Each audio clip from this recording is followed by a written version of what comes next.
My father is Egyptian and my mother is Palestinian. And while my immigrant parents meant well, they fed us fear like it was one of the 5 pillars of Islam.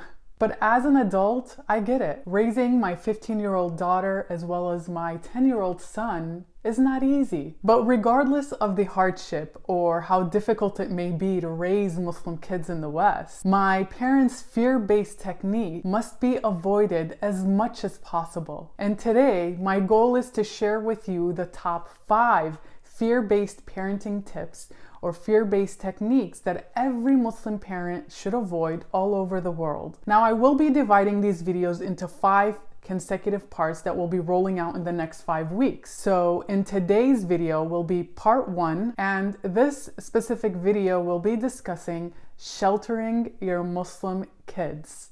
Sheltering your Muslim kids. So let's get started. The reality is, if I never allow my Muslim kids to ever experience or do anything on their own, I only handicap them. Now, regardless of my children's age, it is clear and obvious that my kids are their own separate person, not my appendage. Now, what does appendage mean and what does that imply?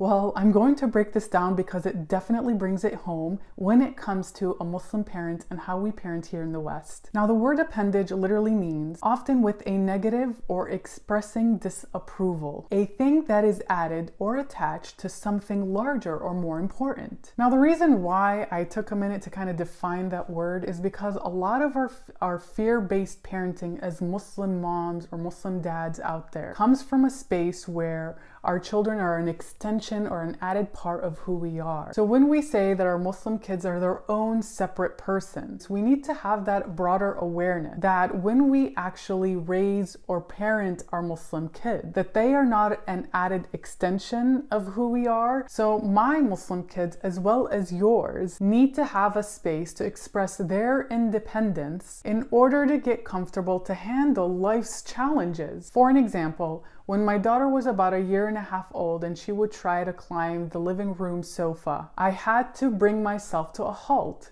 and remind myself not to interfere. So instead of interfering and helping her, I would support her. So my point is to all of you amazing, awesome Muslim parents out there doing the hustle and the grind to pass the torch of Islam to us future generation, it's about encouraging your Muslim kids to do their best while reminding them that mistakes are okay. Mistakes are okay. And things don't always have to be perfect. We can aim towards perfection, but we will never be perfect. And that's okay. So I leave you with this, Muslim parents all over the world. Free yourself as a Muslim parent from raising your Muslim kids to be an extension of you or attached to you for everything that they go through in life. Because at the end of the day, our goal is to guide our Muslim kids, not to shelter our Muslim kids based off fear.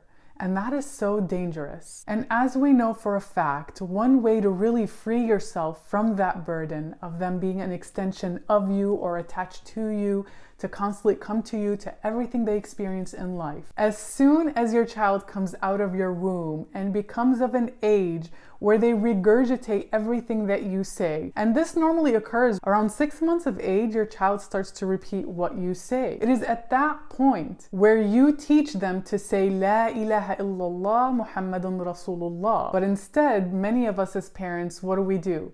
Mama, Baba, that's who we attach them to. That's who they become an extension of.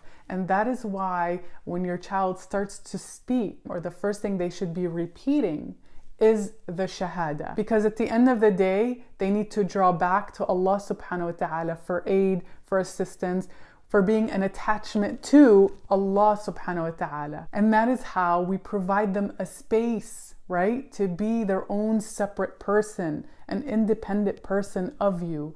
And that is how you guide them and link your child back to Allah. That concludes today's video. So before you leave, I want to challenge you.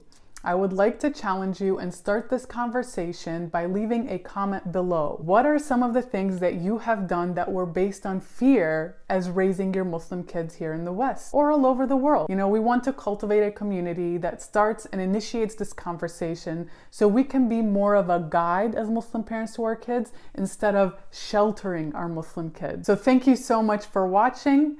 Definitely tune in for the next upcoming videos rolling out in the next 5 weeks, and I'll see you next time.